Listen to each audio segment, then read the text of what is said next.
Okay. Is the screen visible? Yes, ma'am.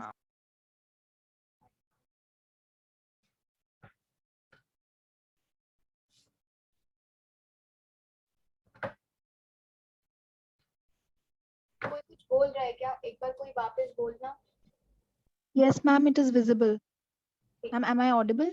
या. चलो. So chapter का नाम है रिबेल्स एंड राज. राज का मतलब क्या है? The British rule over India. तो रिबेल्स और राज के बारे में हम बात करने वाले हैं. चलो. Late in the afternoon of 10th May 1857 Meerut में म्यूटिनी ब्रोक आउट हुई. ठीक है. It began in the line of the native infantry, spread very swiftly to the cavalry and then to the city. Infantry का मतलब क्या होता है? सेना. Cavalry का मतलब क्या होता है? हॉर्स वाली सेना.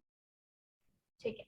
तो सबसे पहले इन्फेंट्री, फिर कैवलरी, फिर सिटी में पहुंच गए और फिर आजू बाजू के विलेजेस में फैल गए. ठीक है. क्या करा इन लोगों ने? सबसे पहले बेल ऑफ आर्म्स को कैप्चर करा. What is the meaning of bell of arms? Storeroom. A place where arms are kept. तो वो जगह जहाँ पे सारे वेपन्स वगैरह रखे जाते थे. Captured bell of arms. सबसे पहले इन्होंने बेल ऑफ आर्म्स को कैप्चर करा. सेकंड क्या करा? जितने भी गोरे लोग थे, जितने भी ब्रिटिश पीपल से एसोसिएटेड थे, उन सब पे अटैक करा. तीसरा क्या करा? उनकी बंगलो और प्रॉपर्टी पे अटैक करा. चौथा क्या करा? उनकी गवर्नमेंट की बिल्डिंग्स, यानी कि ब्रिटिश गवर्नमेंट की जो बिल्डिंग्स थी उनको डिस्ट्रॉय कर दिया. और बाद में दिल्ली में हमने देखा कि जो टेलीग्राफ लाइन थी उसको भी कट कर दिया गया था. ठीक है. तो 10th में 1857 में मेरठ में शुरू हुई और फिर 11 मई को दिल्ली आ गई. ठीक है. अब 11 मई को क्या हुआ? The sepoys arrived at the gates of the red fort early in the morning on 11 मई की सुबह सारे सिपॉइज पहुंच गए रेड फोर्ट. कौन सा महीना चल रहा था? रमजान का महीना चल रहा था. तो जो बहादुर शाह हैं वो अपनी प्रेयर्स खत्म करके जस्ट बैठे ही थे और तभी उन्होंने देखा कि गेट्स पे बहुत सारी लड़ाइयां चल रही हैं. मतलब सारे लोग जो हैं वो बहादुर शाह के पास आ गए. तो देखते क्यों आए थे. We have come from Meerut after killing all the Englishmen there because they asked us to bite bullets that were coated with the fat of cows and pigs with our teeth. Cow से कौन cow को ज्यादा मानता है? हिंदू या मुस्लिम? हिंदू. और pigs को कौन मानता है? मुस्लिम. ठीक है. तो मैम वो मानते नहीं है जो उसमें, क्योंकि उन्होंने बोला कि पिग्स का फैट है तो वो उसे हराम मानते हैं. तो इस वजह से हिंदू काउ के लिए और मुस्लिम पिग्स के लिए. ठीक है. उन्होंने बोला कि वो करप्ट कर रहे हैं हमारा फेथ. ठीक है. Europeans were killed in large numbers. The rich of Delhi were attacked and looted. ठीक है. इसके बाद क्या हुआ? जितने भी ये लोग आए थे रेड फोर्ट में, जितने भी इकट्ठे हुए थे, वो हमने पिछले चैप्टर में देखा था ना कि सारे कोर्ट एटिकेट्स होते हैं कि आप वो करोगे, जमीन बोस करोगे, ये सब करोगे. तो इन लोगों ने कुछ नहीं करा और बहादुर शाह पे प्रेशर आ गया कि उन्हें हाँ बोलना ही है. तो उन्होंने अपनी ब्लेसिंग्स जो है देने के लिए उसकी डिमांड करी थी और इसके बाद इनके पास कोई ऑप्शन नहीं बचा तो इन्होंने हाँ कह दिया. ठीक है. Excuse me, ma'am. हाँ जी. Ma'am, I wanted to ask this before we started the chapter, but maybe I was not audible. Ma'am, today I did this chapter and ma'am, जो आपके अकाउंट में हमारे लिए जो मॉक टेस्ट दिए हुए हैं, मैम मैंने वो करे और मुझे इस चैप्टर जो रिबेल्स एंड राज के जो क्वेश्चंस थे वो मुझे बहुत ज्यादा आउट ऑफ सिलेबस लगे और मुझे मिल नहीं रहे थे. मैम मैंने भी किंग्स एंड क्रॉनिकल्स वाला चैप्टर किया. उसमें तो बहुत कम क्वेश्चन थे. बाकी सिख हिस्ट्री के क्वेश्चन थे, डेक्कन एरिया के. यस मैम बहुत ही आउट ऑफ सिलेबस है. और मैंने प्रिया मैम से पूछा, उन्होंने बोला एनटीए के सिलेबस से अकॉर्डिंग है, बट वो पार्ट्स एनटीए के सिलेबस में लिखे भी नहीं है. Yes ma'am. और मैम जो एनटीए का सिलेबस है वो बुक का ही कंटेंट है, लाइक एनसीईआरटी का ही है, बस उसको अलग अलग वे में कंबाइन करके लिखा है. तो फिर जब मैंने टेस्ट करा उसमें तो मैंने फिर स्क्रीनशॉट्स लिए क्योंकि मुझे लगा कि मैं चैप्टर पढ़ चुकी थी, मुझे लगा मुझे कुछ आता नहीं है क्योंकि बहुत ज्यादा एक्सेसिवली बाहर का था और मुझे आंसर नहीं आ रहे थे. मैम मुझे आपसे पूछना था कि फिर मैंने बुक में फिर से सर्च करा आंसर्स ढूंढने के लिए कि कहीं सोर्सेज में दिया हो, हिडन डिफिकल्ट क्वेश्चंस बनाए हो ताकि हम अच्छे से प्रिपेयर हों, पर मुझे सच में कहीं नहीं मिले आंसर्स. सोर्सेज के बॉक्स में भी नहीं थे? नहीं मैम. और मैम उस चैप्टर के टॉपिक में कि बिल्कुल रिलेटेड नहीं था. जैसे कि क्रॉनिकल्स का तो कोई भी क्वेश्चन नहीं आया, बाकी लैंड रेवेन्यू सिस्टम का आ गया, दारा शिकोह का कौन सा वॉर था उसका वैसे टाइप का क्वेश्चन आ गया, शिवाजी से रिलेटेड ऐसे क्वेश्चन थे। अच्छा एंड मैम ये तो सिर्फ मैं एक बारी हिस्ट्री check में ही करती नहीं, हूँ। ये और सब्जेक्ट्स में भी है, बट क्योंकि आज हिस्ट्री की क्लास थी और सोशियोलॉजी की रिसेंटली क्लासेस नहीं हो रही क्योंकि हिस्ट्री का बोर्ड है, इसलिए हिस्ट्री क्लास चल रही है, इसलिए मैंने सोचा मैं आपको बताऊं, क्योंकि सोशियोलॉजी के भी टेस्ट बहुत आउट ऑफ सिलेबस हैं और पॉल के भी, पॉलिटिकल साइंस, बट ठीक है हिस्ट्री का चलो आर्ट्स था एक तो बारी मैं एक बारी चेक करवाती हूँ फिर आप लोग को बताती हूँ, ठीक है। Okay ma'am. मैम मेरे पास स्क्रीनशॉट्स हैं एंड लाइक पर्टिकुलर टेस्ट की, तो if जरूरत हो तो। अच्छा ठीक है मैं एक बारी चेक करती हूँ, ठीक है। ओके तो 11 मई को हमने देखा था कि 11 मई को दिल्ली पहुंच गया था। इसके बाद बात करते हैं 12 एंड 13 मई। 12 एंड 13 मई में क्या हुआ? North India remain quite once word spread that Delhi had fallen to the rebels and Bahadur Shah had blessed the rebellions, events moved swiftly। तो क्या हुआ? जैसे ही पता चला कि बहादुर शाह ने अपनी ब्लेसिंग्स दे दी हैं, बहादुर शाह सपोर्ट कर रहे हैं, तो फिर धीरे धीरे कैंटोनमेंट आफ्टर कैंटोनमेंट, एक कैंटोनमेंट से दूसरे कैंटोनमेंट में ये चीजें जो है वो फैलने लगी। ठीक है अब आते हैं पैटर्न ऑफ द रिबेलियन। इस रिबेलियन का पैटर्न क्या था? तो ये शुरू होता था एक सिग्नल से, या तो इवनिंग गन फायर करी जाती थी या फिर साउंडिंग ऑफ द बगल। बगल क्या होता है?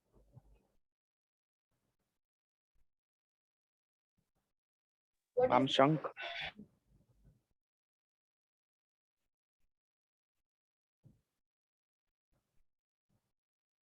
क्या मतलब? Ma'am like a trumpet. Brass का इंस्ट्रूमेंट। तो या तो गन शूट करी जाती थी या फिर बगल्स की साउंड करी जाती थी, तो इससे पता चलता था कि जो हमारी म्यूटिनी है वो शुरू हो गई है। ठीक है they first seize the bell of arms. ये अभी हमने पहले ही देख लिया था कि सबसे पहले बेल ऑफ आर्म्स पे अटैक करा, ट्रेजरी पे अटैक करा, then they attack government buildings, everything and everybody connected to the white man. जितने भी ब्रिटिश से चीजें कनेक्टेड थी सब पे उन्होंने अटैक करना शुरू कर दिया। Hindus and Muslims to unite, rise and exterminate the firangis. क्या चीजें शुरू हो गई कि हिंदू और मुस्लिम जो है वो साथ में आएंगे और फिर हम फिरंगीज को यहाँ से भगाएंगे। ठीक है in major towns Lucknow, Kanpur and Bareilly, money lenders और रिच पे भी अटैक करा गया। हम आगे देखेंगे क्यों करा गया। ऑपरेसर्स देखा गया इनको, but also as allies of the British. Houses were looted and destroyed. और धीरे धीरे क्या हुआ, इसका जो स्केल है वो बढ़ गया, तो एक रिबेलियन में कन्वर्ट हो गया। ठीक है Bell of arms is a storeroom in which weapons are kept. Firangi, a term of Persian origin, possibly derived from franc, from which France gets its name. It is used in Urdu and Hindi, often in a derogatory sense to designate foreigners. तो फिरंगी किन के लिए बोला जाता है? Foreigners के लिए बोला जाता है। In months of May and June, the British had no answer to the actions of the rebels. तो British rule collapsed like a house made of cards। किसने बोला ये? एक ब्रिटिश ऑफिसर ने बोला कि जो ब्रिटिश रूल है वो एक चुटकी में खत्म हो गया। जैसे कि वो जो कार्ड्स का ऐसा हम घर बनाते हैं, एक कार्ड गिर जाता है तो पूरा घर जो है वो पूरा बिखर जाता है ना, तो उसी तरीके से ब्रिटिश रूल भी तुरंत ही खत्म हो गया। ठीक है lines of communication. The reason for the similarity in the pattern of the revolt in different places lay partly in its planning and coordination। अब planning and coordination कैसे चलती थी? जो सिपोई लाइंस थी अलग अलग कैंटोनमेंट्स में, उनके बीच में कम्युनिकेशन चलता था। अब ये ना उनके नाम है। 7th अवध इरेगुलर कैवलरी ने बोला कि भाई जो न्यू कार्ट्रिजेस ब्रिटिशर्स ने चालू करी है, जिसमें हमने देखा कि काऊ और पिग का फैट है, वो हम यूज नहीं करेंगे। ठीक है और उन्होंने यही चीज किसको लिखी? 48 नेटिव इन्फेंट्री को भी लिखी कि हम नहीं करेंगे और आप भी मत करो। They had acted for the faith and awaited the 48th order. Sepoys or their emissaries moved from one station to another. People were thus planning and talking about the rebellion. इसके बाद एक हमें एविडेंस दे रखा है कि captain Hershey थे, जो कि कहाँ के थे? अवध मिलिट्री पुलिस के थे। इंडियन सबऑर्डिनेट्स को बोला कि हम आपको प्रोटेक्शन देंगे। किनको? इंडियन सबऑर्डिनेट्स ने बोला कि कैप्टन हर्सी को हम क्या देंगे? प्रोटेक्शन देंगे। लेकिन जो 41st नेटिव इन्फेंट्री है उसने क्या बोला? उसने बोला कि हम सारे व्हाइट ऑफिसर्स को मार रहे हैं, तो फिर उस हिसाब से तो हमें कैप्टन हर्सी को भी मारना चाहिए, और अगर हम नहीं भी मारे तो एटलीस्ट उसे एज अ प्रिजनर तो ले जाना चाहिए। ठीक है तो बाद में क्योंकि इंडियन सबऑर्डिनेट्स ने प्रॉमिस करा था कि वो प्रोटेक्ट करेंगे, और जो 41st नेटिव इन्फेंट्री है वो कह रही थी कि नहीं भाई, या तो मारो या प्रिजनर बनाओ। तो इसको किसने सेटल करा? पंचायत ने सेटल करा, composed of native officers drawn from each regiment. Charles ball who wrote one of the earliest histories of the uprising, उन्होंने क्या बोला कि जो पंचायत हैं वो ज्यादातर कब होती थी, रात में होती थी in Kanpur sepoy lines. Mutiny, a collective disobedience of rules and regulations within the armed forces. Revolt, a rebellion of people against established authority and power. The terms revolt and rebellion can be used synonymously. ठीक है जी, चलो. Leaders and followers. अब obviously अगर आप rebellion कर रहे हो तो एक कोई लीडर तो होना चाहिए ना जिसे सब फॉलो करेंगे. तो अब लीडर्स लाएंगे कहाँ से हम? तो क्या करा, जो ये रिबेल्स थे वो किन के पास गए, उन लीडर्स के पास गए जो कि ब्रिटिश कॉन्क्वेस्ट से के पहले के टाइम पे लीड करते थे लोगों को. तो जैसे हमने पहले देखा था कि ये मेरठ वाले कहाँ गए थे, कौन से मुगल एम्परर के पास गए थे? बहादुर शाह. किसके पास? बहादुर शाह. हाँ, और इसको ओवरथ्रो किसने करा था?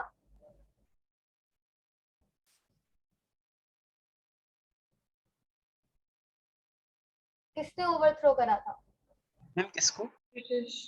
ब्रिटिश ऑफिशियल्स ने. पिछले चैप्टर में ही पढ़ा था ये. ईयर कौन बताएगा? मैम किसको?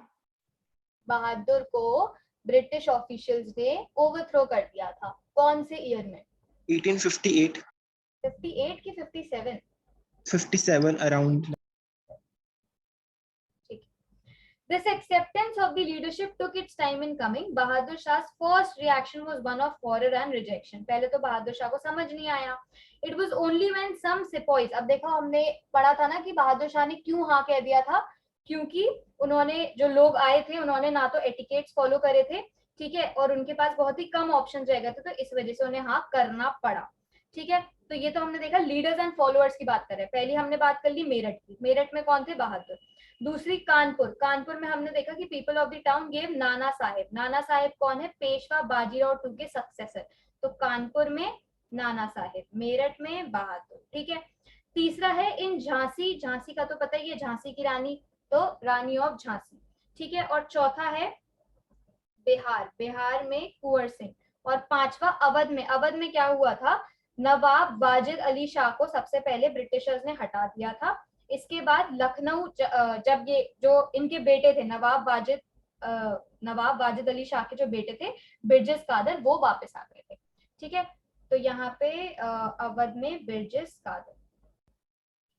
Message of rebellion. अब कैसे कैसे रिबेलियन का जो मैसेज है वो फैलता था. तो कैसे फैलता था? जनरली देखें तो ऑर्डिनरी मैन और विमेन जो है वो बातें इधर उधर करते थे, रिलीजियस मैन इधर उधर करते थे.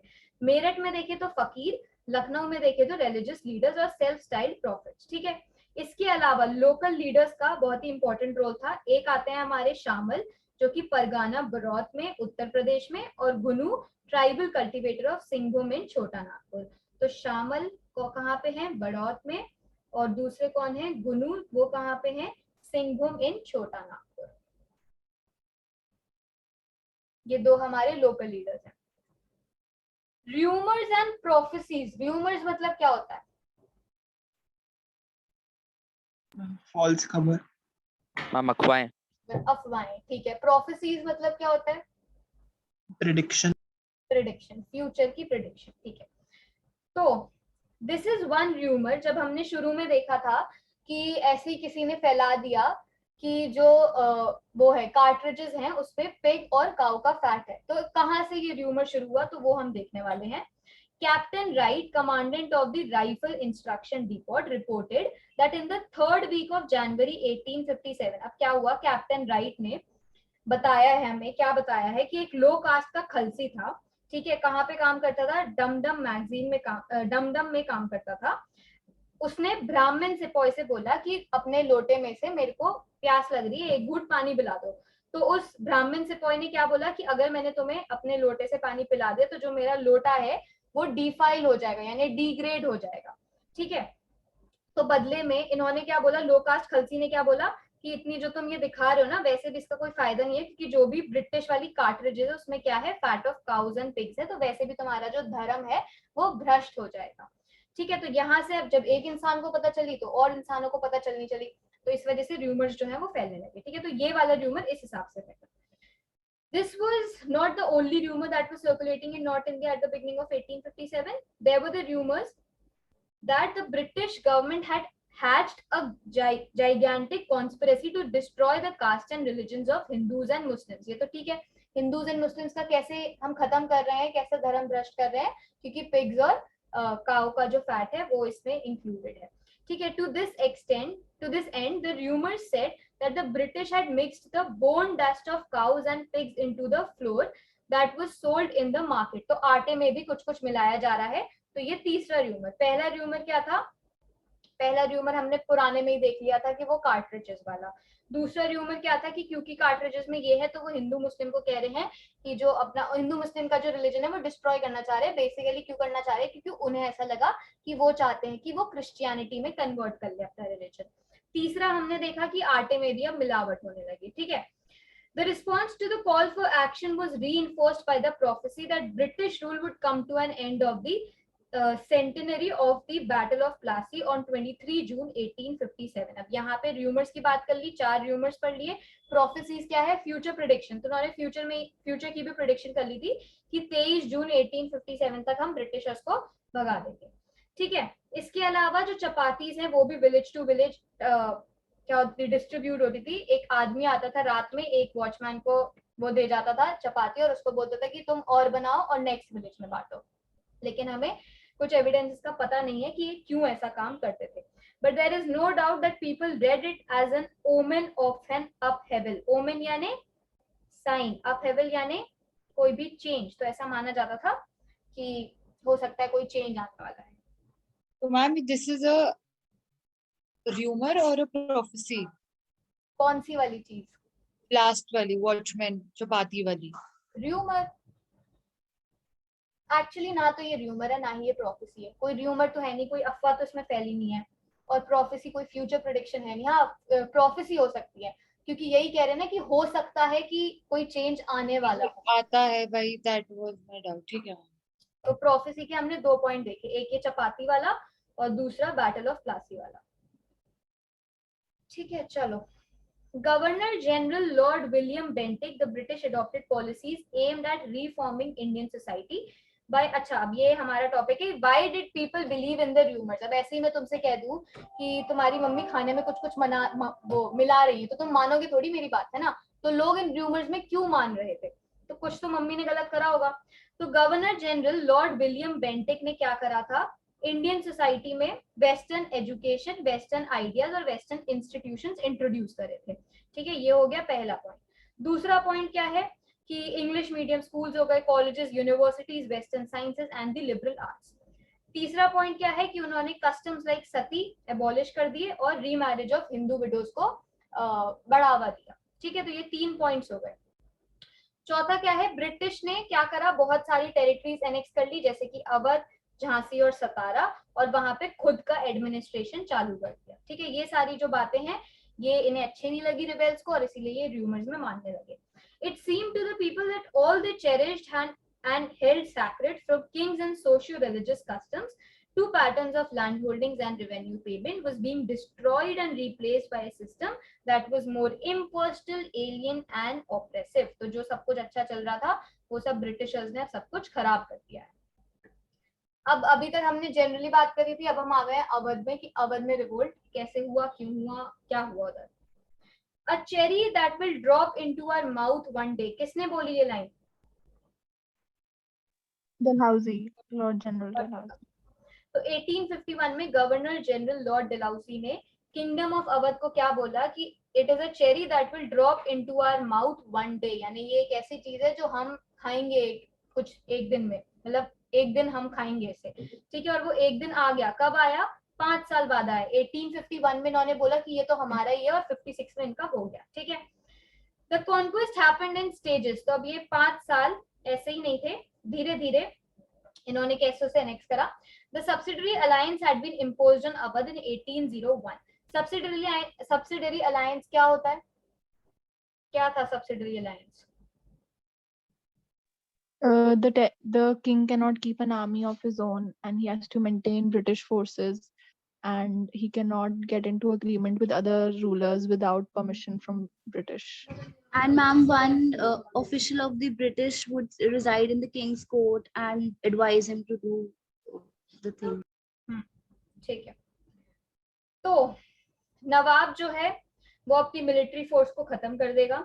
British to position their troops within the kingdom and acting accordance with the advice of the British resident. यहाँ देखो सब्सिडरी लाइंस 1798 में तो डिवाइस करा गया था और उसके बाद 1801 में इसे हमने अवध में इम्पोज करा. ठीक है, 4 इसकी शर्तें थी, कंडीशंस थी. क्या थी? पहला कि the British would be responsible for protecting their ally from external and internal threats to their power.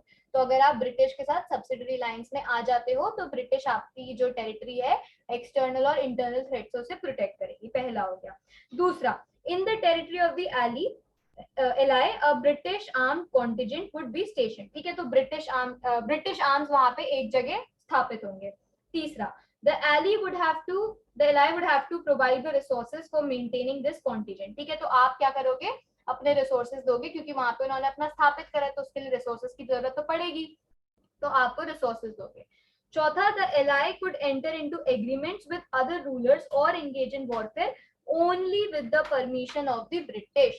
ठीक है, तो अगर किसी के साथ भी कोई एग्रीमेंट में आ रही है तो प्रायर उसको क्या लेनी पड़ेगी? ब्रिटिश से परमिशन लेनी पड़ेगी. ठीक है जी. तो धीरे धीरे ऑब्वियसली नवाब की जो अथॉरिटी है वो कम हो गई, तो वो डिपेंडेंट हो गया ब्रिटिशर्स पे to maintain law and order. He could no longer exert control over the rebellious chiefs and talukdars. In the meantime, the British became increasingly interested in acquiring the territory of Awadh. They felt कि अच्छा क्यों अवध की उन्हें territory चाहिए थी? 2 reasons. पहला reason क्या है कि वहां की जो सॉइल थी, उन्हें ये समझ आया कि ये जो सॉइल है वो इंडिगो और कॉटन उगाने के लिए बहुत ही बढ़िया है. दूसरा, प्रिंसिपल मार्केट है ये इंडिया. ठीक है, तो ये जो 2 पॉइंट्स हैं इनकी वजह से अवध इन्हें बड़ी प्यारी लग रही थी. The life was gone out of body. किस आदमी के जाने से इतना दुख दिखा रहे हैं लोग? कौन सा इंसान था? वाजिद अली शाह. नवाब वाजिद अली शाह. तो क्या करा गया? नवाब वाजिद अली शाह को डिथ्रोन कर दिया गया और उसे कैलकटा भेज दिया गया. ठीक है, किस चीज पे, किस बेसिस पे? क्योंकि उन्होंने बोला कि आप मिसगवर्न करते तो इसीलिए आपको हम डिथ्रोन कर रहे हैं. ठीक है, अब वाजिद अली शाह को ऐसा माना गया था, ब्रिटिशर्स को लगा कि ये तो वही है, चला जाएगा, कोई फर्क नहीं पड़ेगा. लेकिन लोग उसे बड़ा प्यार करते थे, तो लोग उसे कानपुर तक दुख भरे गाने जो है सुनाते, मतलब गाते गाते उन्हें छोड़कर आए. ठीक है, कंटेम्पररी ऑब्जर्वर्स ने बहुत सारी चीजें लिखी, उनमें से एक ने ये लिखा है कि the life was gone out of the body and the body of this town had been left lifeless. There was no market, no street or market and house which did not wail out the cry of agony in separation of Jan-e-Alam. Jan-e-Alam का क्या मतलब होता है?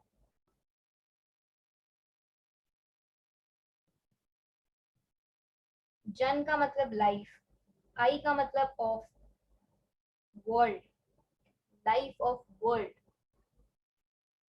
ठीक है, तो दुख दर्द पीड़ा इन सब में ये मग्न थे. This emotional upheaval was aggravated by immediate material losses. तो obviously इनका इमोशनल ड्रामा तो चल ही रहा है, साथ में मटेरियल लॉसेस भी हो. क्या हुए? कोर्ट और कोर्ट का कल्चर, दोनों चीजें इन्होंने खराब कर दी. कैसे खराब कर दी? Musicians, dancers, poets, artisans, cooks, retainers, administrative officials, सबको क्या कर दिया?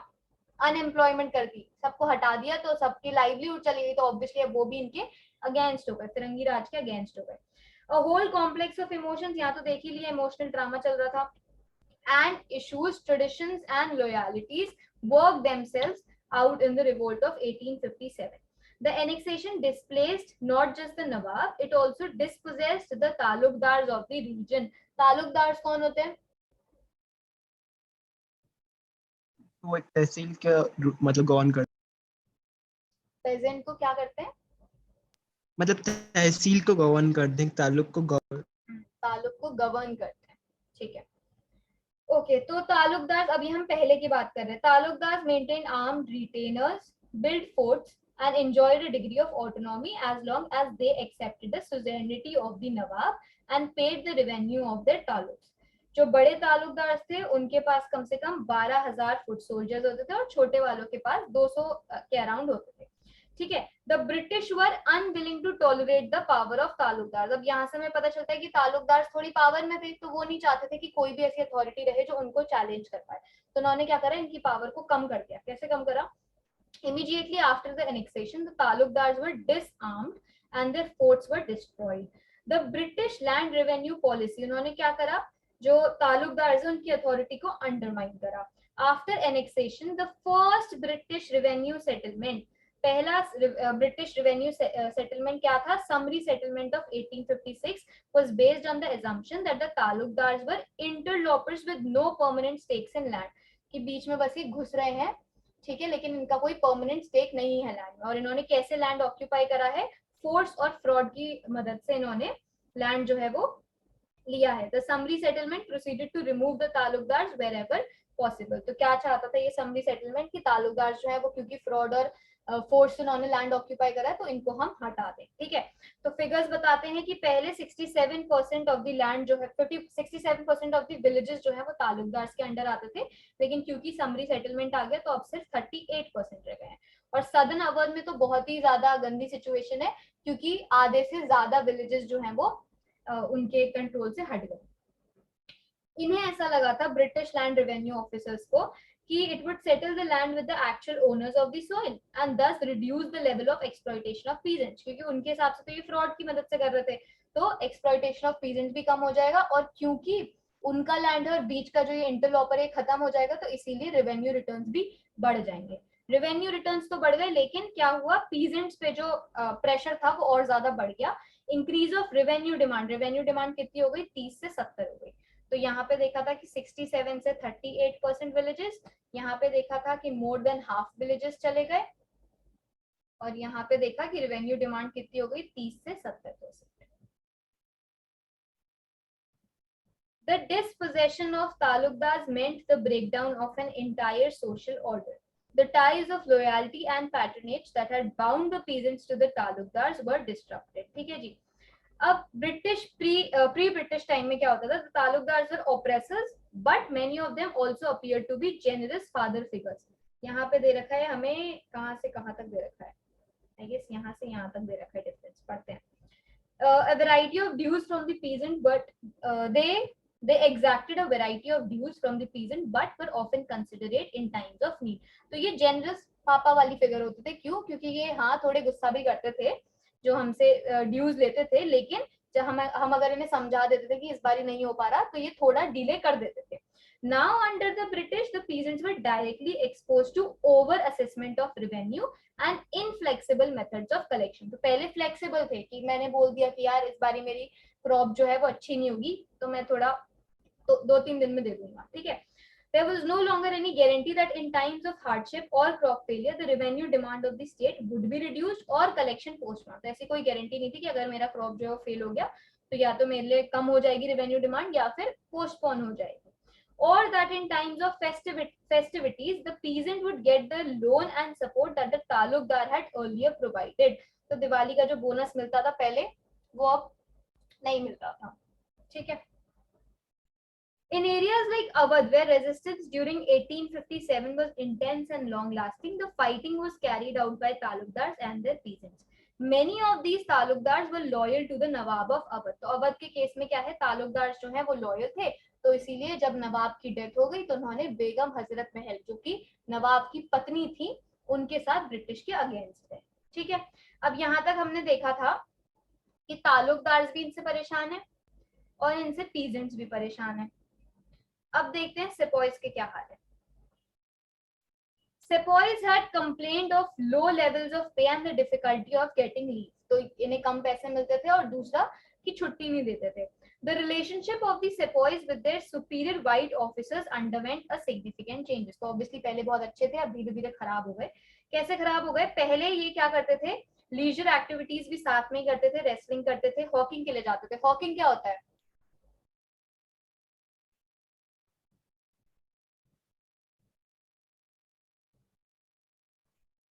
Hawking is selling your wares. Selling your, वो आते हैं ना लोग साबुन बेचते हैं घर घर आके, तो वो उसे कहते हैं हॉकिंग, ठीक है। तो क्या करते थे, हाँ ये इनके साथ हॉकिंग के लिए भी जाते थे, रेसलिंग भी करते थे और हिंदुस्तानी भाषा में फ्लुएंट भी थे और इनके कस्टम्स और कल्चर्स को भी जानते थे, ठीक है, लेकिन these officers were displayed. Hawking का मतलब तो हंटिंग ही होता है। किस क्या? कौन बोला भाई?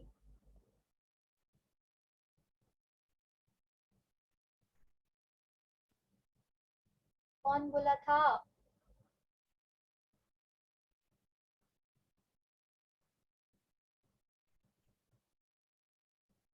हॉकिंग का मतलब पूछ लो।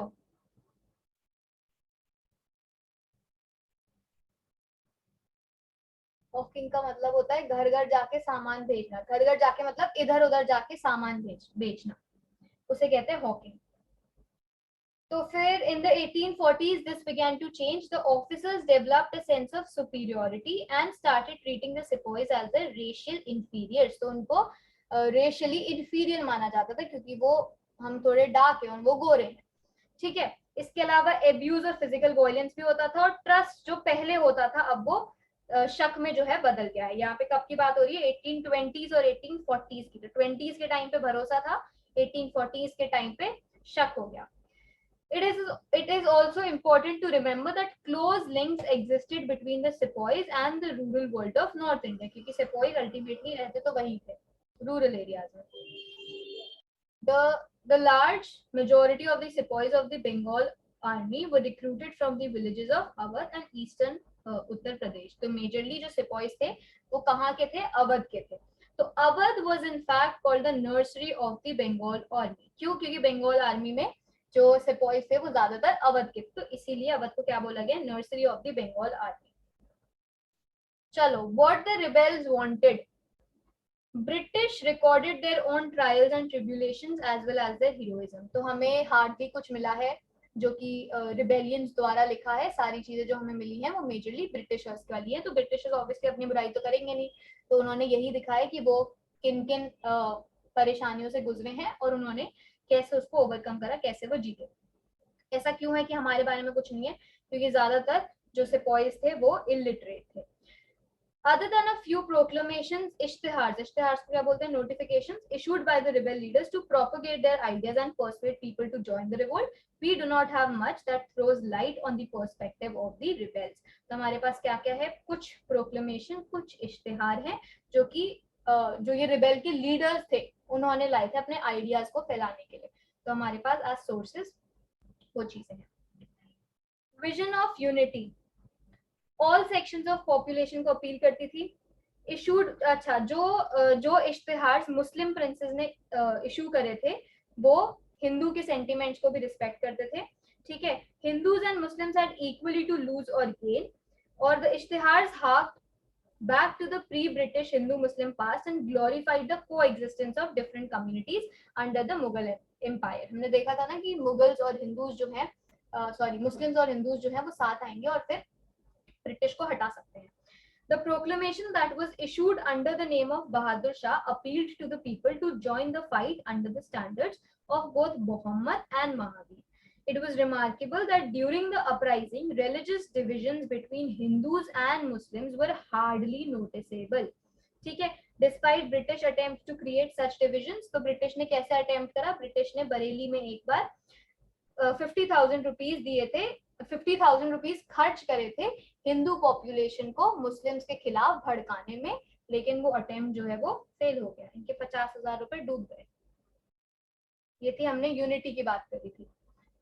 चलो, the proclamations completely rejected everything associated with the British rule. तो अब जो हमारे रिबेलियंस है वो कुछ नहीं चाहते थे ऐसा जो भी ब्रिटिश रूल से एसोसिएटेड है, ठीक है। वो जितने भी एनेक्सेशन उन्होंने करे उनसे दुखी थे और उन्होंने बोला कि इन पे भरोसा करने लायक नहीं है। Every aspect of British rule was attacked and the Firangi accused of destroying a way of life that was familiar and cherished। तो उन्होंने जिंदगी बर्बाद कर दी थी, जो जिंदगी इतनी अच्छी चल रही थी, ब्रिटिशर्स के आने पे सारी चीजें उथल पुथल हो गई। The proclamation expressed the widespread fear that the British were bent on destroying the caste and religions of Hindus and Muslims। और क्या चाहते हैं कि हिंदू और मुस्लिम का जो धर्म है वो भ्रष्ट होके क्रिश्चियनिटी में कन्वर्ट कर ले, ठीक है। Attack on all those who were seen as allies of the British or local oppressors। Often the rebels deliberately sought to humiliate the elites of a city। In the village, they burned account books and ransacked money lenders के घर। Rebel against all oppressors, तो उन्होंने क्या बोला कि British के against तो वो रिबेल कर ही रहे थे, साथ में जो रिच लोग थे उनके अगेंस्ट भी, एलिट्स के अगेंस्ट भी रिबेलियंस हो रहे थे। क्यों? क्योंकि वो चाह रहे थे एक इगैलिटेरियन सोसाइटी। इगैलिटेरियन सोसाइटी क्या होती है? Equal. Equal rights. वहाँ पे सारे लोग इक्वल हो, तो ऑब्वियसली कोई रिच है कोई पुअर है, तो उन्होंने रिच के घर भी तोड़ने मोड़ने शुरू कर दिए। ब्रिटिश रूल हैड कोलैप्स्ड, उसके बाद क्या हुआ, जो रिबेल्स थे, अच्छा the search for alternative power, अब दूसरी पावर के लिए कैसे ढूंढ रहे हो देखो। तो जब ब्रिटिश रूल कोलैप्स हो गया तो उन्होंने क्या करा, दिल्ली लखनऊ कानपुर में इन्होंने इधर उधर अथॉरिटी लाने के लिए ढूंढने की कोशिश करी, जब हमने देखा था शुरू में। ठीक है, appointments were made to various post. दूसरा, लैंड रेवेन्यू और पेमेंट ऑफ ट्रूप्स के लिए अरेंजमेंट्स करे गए। तीसरा, orders issued to stop loot and plunder, जितनी भी जो रिच लोग थे उनके घरों को बर्बाद करा जा रहा था उनके लिए ऑर्डर्स भी देने थे। चौथा, plans were made to fight battles against the British, और पांचवा की आर्मी के लिए भी जो पोजीशंस हैं वो रखी गई। In 18th century Mughal world, a world that became a symbol of all that had been lost, तो जो पुरानी जिंदगी थी अच्छी वाली वो वापस लाना चाह रहे थे। ठीक है, in all this the rebels harked back to the 18th century Mughal world, a world that became a symbol of all that had been lost. Before sending out troops to reconquer North India, the British passed a series of laws, जैसे कि martial law, जैसे India में लगी थी emergency, क्या करा था, preventive detention, वैसे यहाँ पे क्या करा कि जिस पे भी शक है आप उसको ले जा सकते हो, और अल्टीमेटली पनिशमेंट क्या है, डेथ। ठीक है, British began the task of suppressing the revolt. The British thus mounted a too prolonged attack. क्या अटैक करा? पहला, दो स्ट्रैटेजी थी इनकी। पहला कि एक फोर्स को ये भेजेंगे कैलकाटा से नॉर्थ इंडिया, और दूसरा कि एक फोर्स को ये भेजेंगे पंजाब से भेजेंगे, जिससे कि हम दिल्ली को रिकॉन्कर कर पाए। तो कब करा इन्होंने? इनके जो अटेम्प्ट्स हैं वो शुरू हो गए थे जून 1857 में, लेकिन फाइनली इन्होंने वो कैप्चर कब करा, लेट सितंबर में करा। क्यों इतने लेट हो गए थे ये?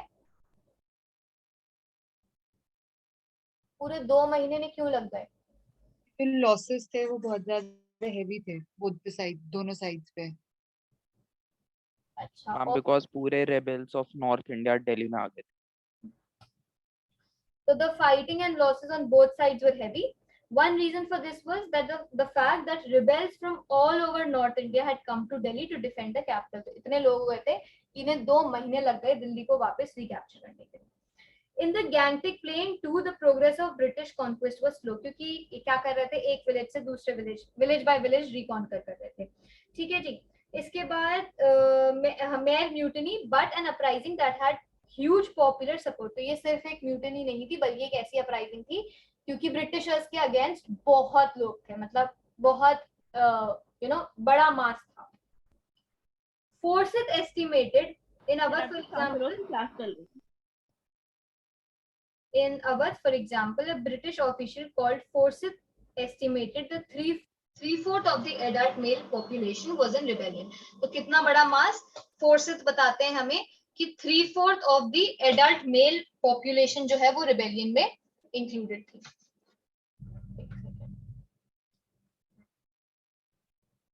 The British used military power.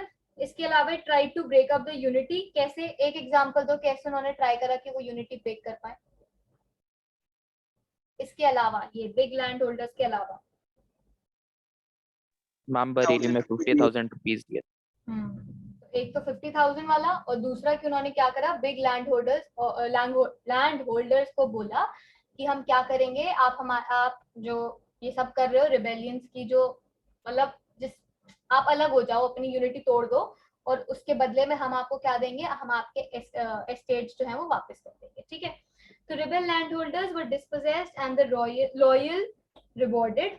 तो जो लैंड होल्डर्स मान गए थे इनकी बात, उनको रिवॉर्ड करा गया, और जिन्होंने नहीं माना वो तो नहीं, उनके अगेंस्ट तो थे ही। Many landholders died fighting the British or they escaped into Nepal. तो या तो वो लड़ते लड़ते मर गए या फिर जो नेपाल चले गए, लेकिन वहां भी बीमारी या फिर भूखमरी के कारण उनकी डेथ हो गई। Images of the revolt. अब देखो, हमें ये तो पता ही है कि बहुत ही कम रिकॉर्ड है, रिबेल्स पॉइंट ऑफ व्यू से बहुत ही कम रिकॉर्ड है, ठीक है। There are a few rebel proclamations and notification. Proclamations तो ठीक है, नोटिफिकेशंस को क्या बोलते हैं? इश्तिहार्स। इश्तिहार।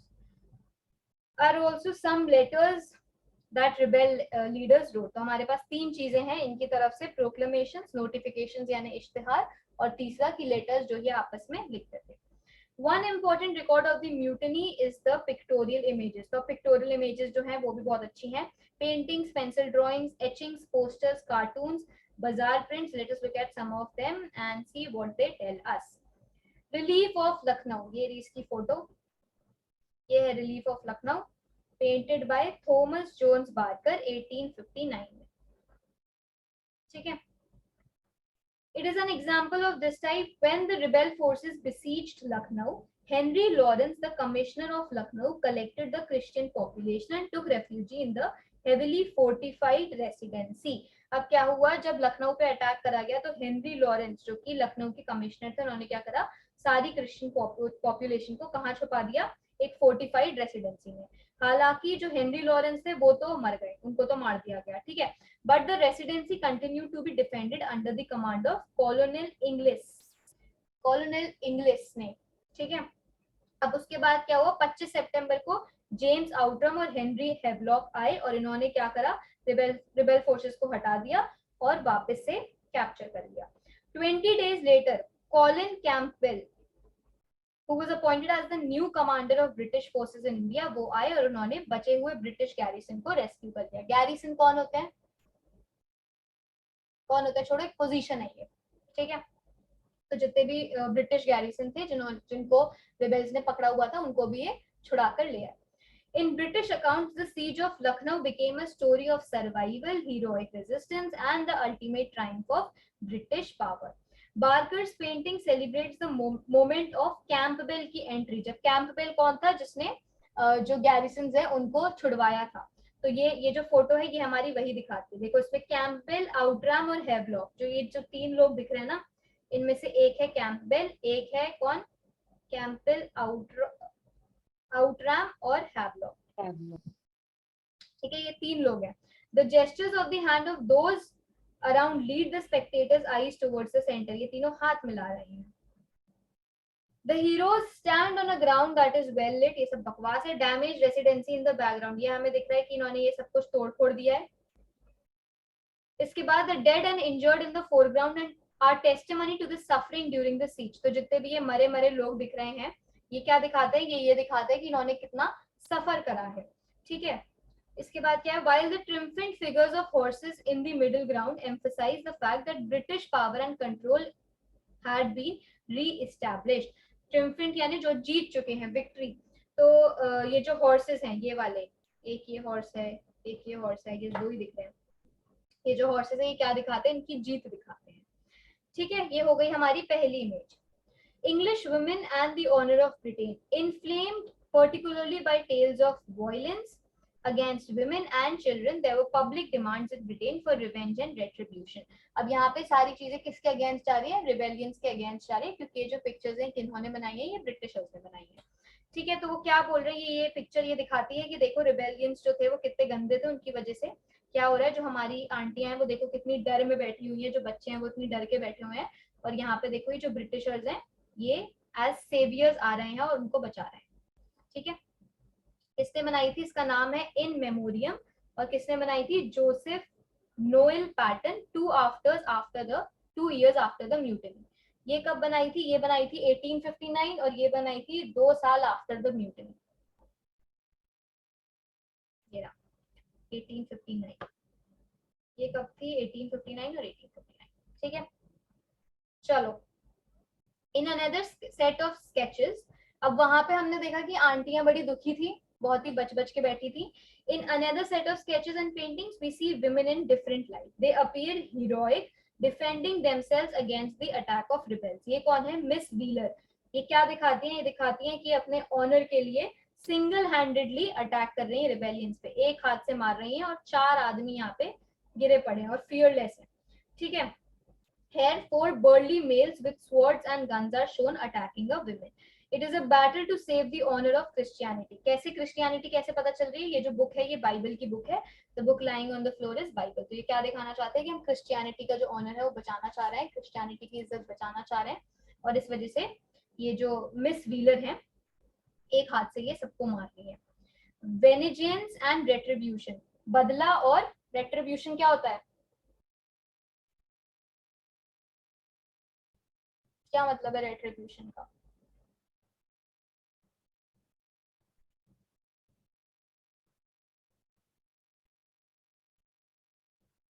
Retribution is punishment for wrongdoings.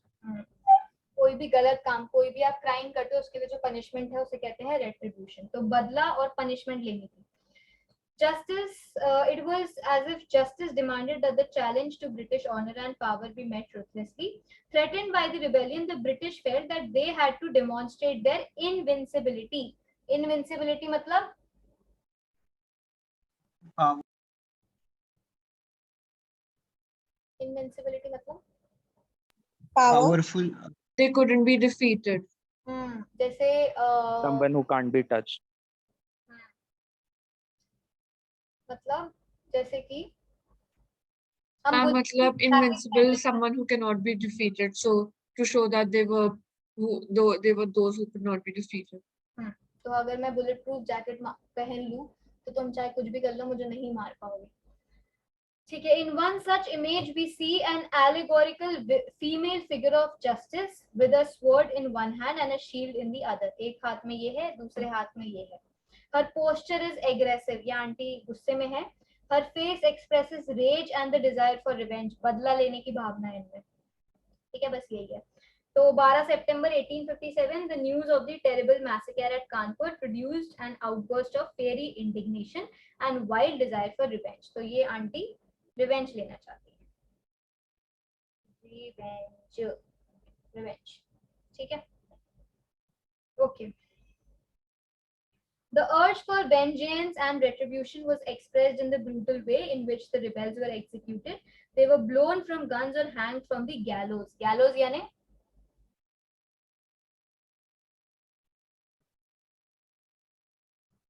क्या होता है gallows का मतलब? यहाँ पर वो हैंग करते हैं लोगों। फांसी। तो दो ऐसे वुडन के रहते हैं और उनके बीच में एक वो रहता है जिसमें आप अपनी गर्दन अटकाते हो। अच्छा, ये क्या दिखा रहे हैं? ये कौन है? ये शेर कौन है और ये टाइगर कौन है? शेर तो ब्रिटिश है और टाइगर इंडियन है, बंगाल टाइगर। ठीक है, तो ये जो शेर है ये बदला लेना चाह रहा है टाइगर से। ठीक है, चलो। No time for clemency. Clemency यानी लेनियंसी। लीनियंसी। लीनियंसी। अब देखो इस फोटो में देखो, चलो पहले पढ़ लेते हैं। When Governor General Canning declared that a gesture of leniency and a show of mercy would help in winning back the loyalty of the sepoys, he was mocked in the British press. तो जो general Canning है उन्होंने बोला कि हमें क्या करना चाहिए, हम थोड़े लीनियंट बनते हैं और सेपोइस की तरफ थोड़े अच्छे होते हैं, जिससे कि सेपोइस हमें अच्छा मानने लग जाएंगे तो उनकी लॉयल्टी जो है वो हम जीत पाएंगे। तो पूरी जो ब्रिटिश प्रेस है वो उन पे हंसी, उनका मजाक उड़ाने लगी। ठीक है, तो उस टाइम पे क्या हुआ, बहुत सारे कार्टून पब्लिश होते थे। तो पंच एक ब्रिटिश जर्नल है, उसमें ये कार्टून हुआ। उसमें क्या था कि ये कैनिंग दिखाए हैं और ये जो कैनिंग है ये जो रिबेलियंस है उनकी तरफ बोल रहे हैं कि हम रिबेलियंस को थोड़ी लीनियंसी दिखाते हैं, लेकिन वही रिबेलियंस जिनके लिए आप इतना प्यार दिखा रहे हो, जिनके सर पे हाथ रख रहे हो, वही रिबेलियंस क्या कर रहे हैं, दोनों हाथ में उनके तलवारें हैं और उसमें से खून जो है वो बह रहा है, मतलब वो हमारा ही कत्ल कर रहे हैं और आप उन्हीं को लीनियंसी दिखाने की बात कर रहे हो। ठीक है, तो Canning is shown as a looming father figure with his protective hand over the head of a sepoy who still holds an unsheathed sword in one hand and a dagger in the other, both dripping with blood. तो एक हाथ में तलवार, एक हाथ में चाकू और दोनों जो है खून से सने हुए हैं। ठीक है, चलो। First War of Independence in which all sections of the people of India came together to fight against imperial rule. अब थोड़ी हमने बहुत ज्यादा राज की बात कर लिया, अब हम रिबेल्स की बात कर रहे हैं। ठीक है, तो first war of independence in which all sections of the people of India came together. तो सारे सेक्शंस थे, इसमें हिंदू भी थे, मुस्लिम भी थे, सब थे। Leaders of the revolt were presented as heroic. अब ऑब्वियसली ये भी अपनी तारीफ करेंगे, तो जो रिवोल्ट के लीडर्स थे उनको हीरोइक दिखाया गया है. Heroic poems were written about the valor of the queen, who with a sword in one hand and the reins of her horses in the other, fought for the freedom of her motherland. कौन थी ये queen? Rani of Jhansi. Rani of Jhansi को क्या दिखाया है? एक हाथ से ये घोड़े के ये पकड़ी हैं, क्या कहते हैं ने, धागे, जो भी कहते हैं, रेन्स पकड़ी हैं हॉर्स के, ठीक है, और दूसरे हाथ में तलवार पकड़ी है. ये है रानी की झांसी. और क्या मैस्कुलिन फिगर बोलते हैं ना, ये खूब लड़ी मर्दानी वो तो झांसी वाली रानी थी. तो ये लाइन किसने लिखी है? सुभद्रा कुमारी चौहान ने. से याद कर लो, खूब लड़ी मर्दानी वो तो झांसी वाली रानी किसने लिखी है? सुभद्रा कुमारी चौहान ने. In popular prints, Rani Lakshmibai is usually portrayed in battle armor with a sword in hand and riding a horse, a symbol of the determination to resist injustice and alien rule. ठीक है, अब ये 2 डब्बे जो हैं इनको read करो, तब तक हम आपकी मेंटी चालू करते हैं. और जब ये वाला डब्बा हो जाए तो मेरे को एक बार चैट पे लिख देना, ठीक है?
ओके, इसके बाद एक ही और, शामिल और मौलवी Ahmadullah Shah.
so out of 12 8 ने